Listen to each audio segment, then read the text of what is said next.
Today I'll show you the top 5 best decks to play if you want to reach Ultimate Champion. Starting things off with the 5th best deck to use if you want to get Ultimate Champion, we have Royal Giant with the Tombstone Skelly King and the new Evolved Witch. We're actually facing Giant right now, which is going to be a perfect opportunity to showcase this deck. And guys, even if you don't have the Evolved Witch, you can always just play Evo Archers instead, and the deck will basically work just as good. Okay, so that's a perfect amount of lightning value right there. Beautiful stuff. I think we should be okay because the Zappies really just carry the defense of this deck against beatdown. It's a really, really good deck if you struggle to beat stuff like Giant, Golem, Pekka, things like that. He kind of messed up his Zap timing right there. I could actually try to go in aggressive with my RG right here, so I think I will just play it at the bridge. He wasted the Prince, he wasted the E-Drag. He spent quite a few elixirs, so this should be pretty good for us. This deck is just really good if you're a player who wants a good defense, but also a relatively nice offense at the same time. It's kind of just like, I would say the best of both worlds. And guys, even as we get higher up in the deck rankings here, just keep in mind that certain decks are going to be better for certain players based on what you want out of a deck. Wait, no way that Heal Spirit is still connected right there. I could Fisherman, but I feel like I should just let this go. Should I Fisherman? I feel like I should have Fisherman. How's that getting so much damage? Okay, I should have Fisherman. What am I doing? I'm going to set up with the Tombstone in the lane right here just because it's going to feed us a bunch of skeletons into our Skelly King ability if we play our Skelly King. And also the Tombstone works super well with the Evo Witch because it just gives it a constant line of healing, basically. So yeah, really nice synergy up in this deck. You can beat pretty much anything with this. You can beat Cycle decks pretty nicely, but you can also have a great chance against Beatdown as well. I mean, it really is especially good against Beatdown. Oh, I just popped my ability, but the Evo E-Drag is going to clear my entire thing. Okay, wait, that didn't work out too bad, because we kill everything. I kind of wasted my elixir, but we still killed everything. And he's going to have to respond to that as well, with his guards, which is probably not really what he wanted to do right there. Alright, let's set up with the Evo Witch in the back right now. He's going to have to do something about this. I don't know what he has for this, actually.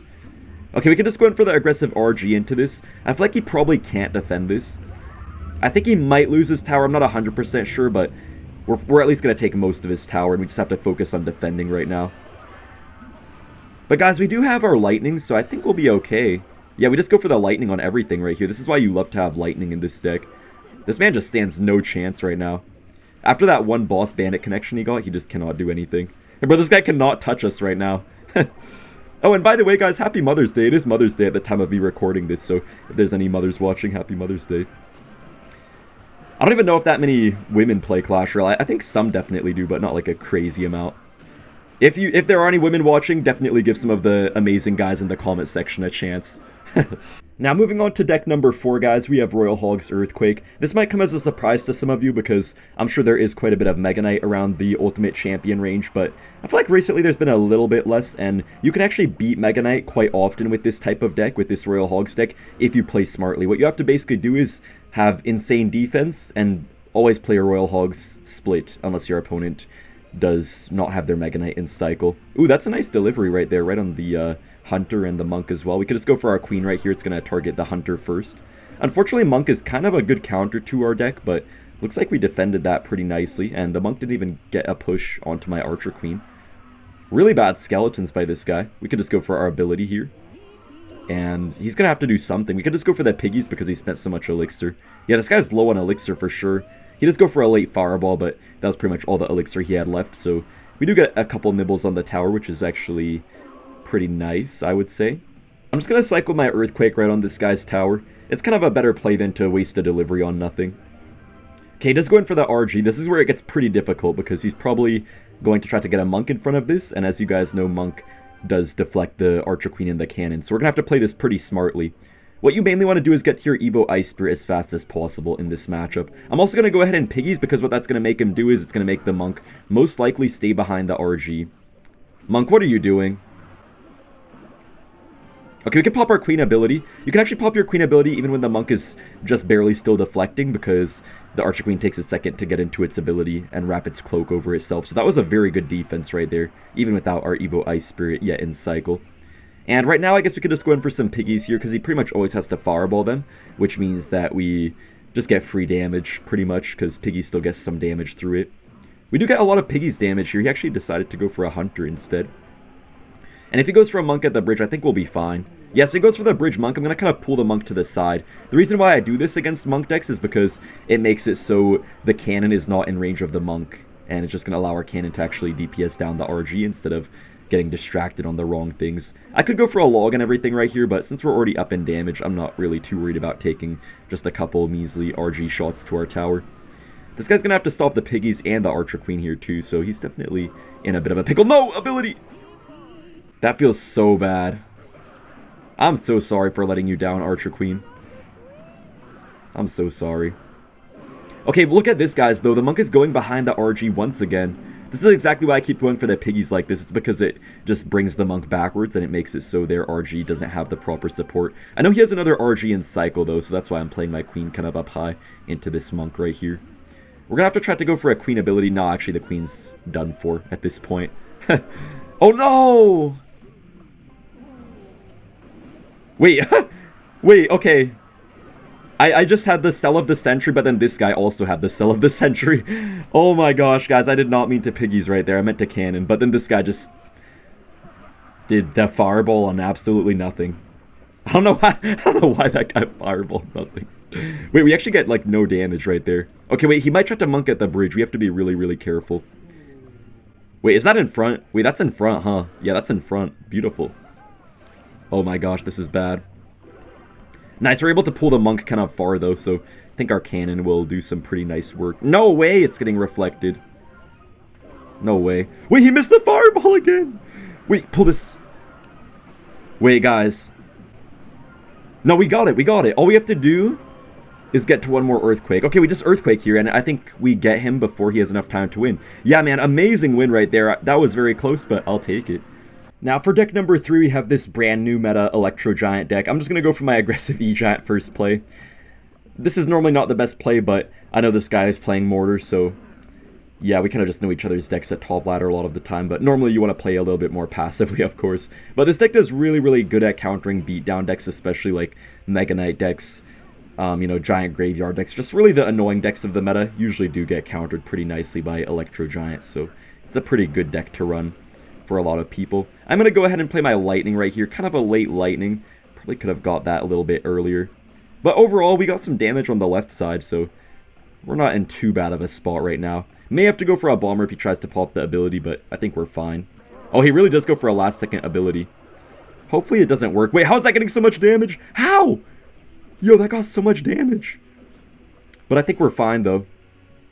And guys, you might also notice that we do have the brand new Goblin Hut in this deck, which is pretty interesting. It does work pretty well in place of the Goblin Cage. The Goblin Cage is really good as well, but the Goblin Hut gives you more air defense, and also it gives you a bit more of a consistent counter push, I feel like, because obviously the Cage Brawler has a lot of HP and all, but when you have a Goblin Hut, you can kind of get multiple counter pushes instead of just like a one-time counter push. Ooh, beautiful bowler lineup there, man. Look at that.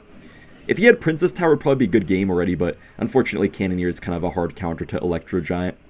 But yet we're still beating this guy right now. We do have to be careful though, because I know his next Mortar is going to be evolved, but luckily we have Bowler and stuff like that. I guess I'll just get my Baby Dragon going in the back. I'm kind of holding off on playing my Electro Giant for a second right now, just to make sure that we have our cycle all good and stuff like that.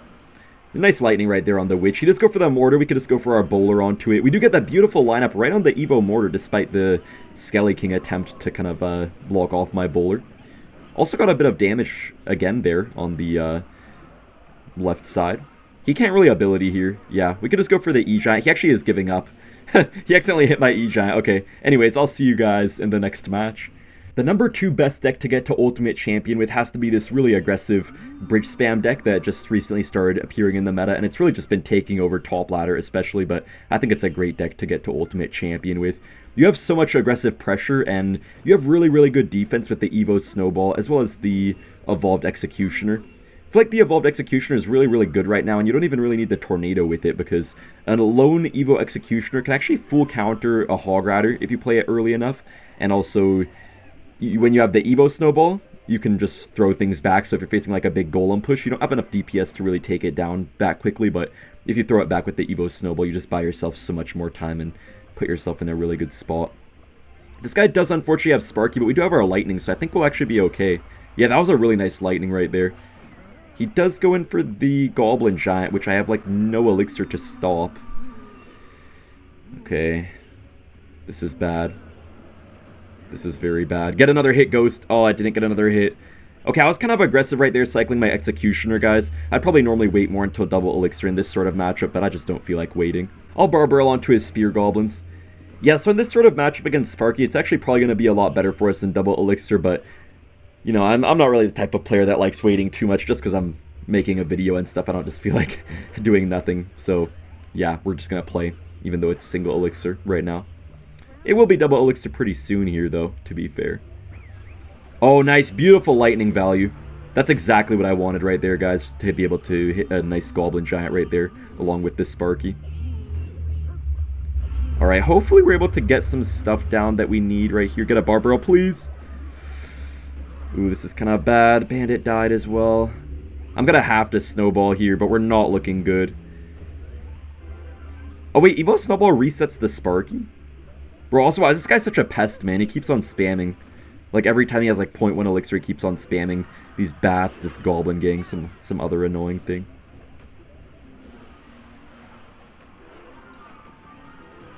Ability? Okay. Decent ability right there. We're going to get some nice double damage with this, I guess, but I don't know how well we're going to do here. Hopefully, we can end up doing something. Come on, Executioner. Okay, okay, Executioner's still alive, guys. And we do take out everything. Okay, let's just go in for a Ramrider. He wasted his Zap, I think, so this could be pretty hard for him to stop, actually. Nice. Okay, we get a Ramrider connection right there. We're going to get another Executioner as well right here. Okay, okay, we take that out. Beautiful Executioner. Oh my gosh. Guys, what an Executioner right there. We actually have a chance to come back in this matchup now, despite the really bad start and everything. I could go in for a Ramrider, but I feel like it's not worth it to go in for it alone because then he would just get a free counter push, probably. Gonna go for my Evo Executioner right here, and I think this guy's not breaking through this. He's probably gonna set up with a Sparky in a second here. Yeah, of course he would. Man. Nice, he goes for the Spear Goblins right there, which we kind of just waste the... I don't know what you want to call it. The value of, I suppose. I don't know. Anyways, we can just Evo Snowball right here on all of this junk. We do reset the Sparky and everything, which is pretty nice. Nice! The Executioner barely killed that. And Executioner is going to kill the Miner as well. Okay. Ooh, we just go in for a Sparky here. Bandit does dash on the tower, though. Wait, Executioner! Executioner! I cannot believe we stole that. And finally, guys, the #1 deck to push to Ultimate Champion with, I would say, has to be this Miner Balloon deck. It's just been so good right now because I feel like a lot of the meta decks have just really been lacking in air defense. They always seem to forget air, and that makes this deck really, really good. Even if you can't get a balloon connection against some people, all you have to do is just get balloon death damage constantly. You don't actually need the big balloon hit. You just need the little bits of death damage, and eventually you chip them out, usually. Or you get some Miner chip as well on their tower. You know, maybe I could have sent in a Miner right there on the Inferno Tower, but I will next time when I actually know he has it in cycle. Alright, that's an inside barrel. I'm going to go for my Barbarrel. With Barbarian Barrel, you have to be really careful to actually catch those Goblin Barrels because they try to kind of switch up the placement just a little bit, and it's not quite as wide as the log, so it's sometimes easy to miss it by just a tile and you let one of those Goblins survive. But yeah, we have to get our Evo Musketeer as well in this matchup for sure. That's going to really help us out once we get an evolved Musketeer down somewhere on the field. Oh, he does have the Dark Goblin, so that probably means he has no Rocket. I'm not really sure how I feel about that, actually. I feel like it would be easier if he had Rocket, because Dark Goblin is pretty annoying. Oh, that was such a bad Goblin Gang by this guy. Musketeer's unfortunately dead, though. I think what I'm going to do here is Balloon, and I know he's going to go for his Inferno Tower onto it, but I'm just going to let it happen, let the Balloon actually tank, and then I'll go for my Miner just to get some chip on the tower while he's distracted. Not really the best for us, but gotta do what you gotta do. I kind of have to Barbarrel this, but I have my Evo Skeletons, so I think I'll be okay. Nice, we actually get right on that. Okay, let's just go for this right here, get this off as well. Okay, we defend that perfectly, nice. I just want to keep my Evo Musketeer in cycle, guys. I think it's actually kind of worth it that I save that instead of using it on the Musketeer. I mean, on his Princess, is what I meant to say. Oh, that's a Barbarrel for sure. Beautiful Barbarrel value. Dude, why is this guy overprotecting his Princess so much? Bro, this guy's literally just protecting his Princess for no reason every time. Alright, now we have our Evil Musketeer again in cycle, so we have another opportunity to make a good push. This is getting really annoying, though, because I have to Evil Musketeer on, like, a Dark Goblin, on an Inferno Tower, on a Princess. There's so many different things I can go for it on. Alright, we do get the Inferno Tower right here. That might take it out with the Snowball. Yeah, it's going to take most of it out. Yeah, it takes it out. Okay, perfect. And Skeletons should kill this. Dang, I still get nothing out of that. Bro, there's no way. This matchup is actually so annoying, but we're making the most of it so far. We could just go for a Snowball onto his barrel. Gonna counter it fully. You could kind of afford to waste your bar barrel sometimes, because you always know that you're gonna be covered with your other troops against their barrels. And the guys, also Evo Skeletons can always fully counter the barrel, so yeah, you have a few options. We do get a nice Snowball on the Dark Goblin, which might allow us to get a balloon hit. We do get one big balloon hit. Evo Skeletons are going crazy on his Knight as well. Nice, we're playing really, really well so far. He's probably going to get a Princess down soon, though, I'm assuming. Just going to spam him a little bit right here with this. Get this off, just defend the Princess cheaply instead of overcommitting onto it. And this guy's in big trouble. Oh, nice, his Dark Goblin does get taken out right there by the Miner. We get a Bar Barrel off on this. We just can snowball his Spear Goblins away. And I think we just meticulously took this guy down. Wow, that was a nice game.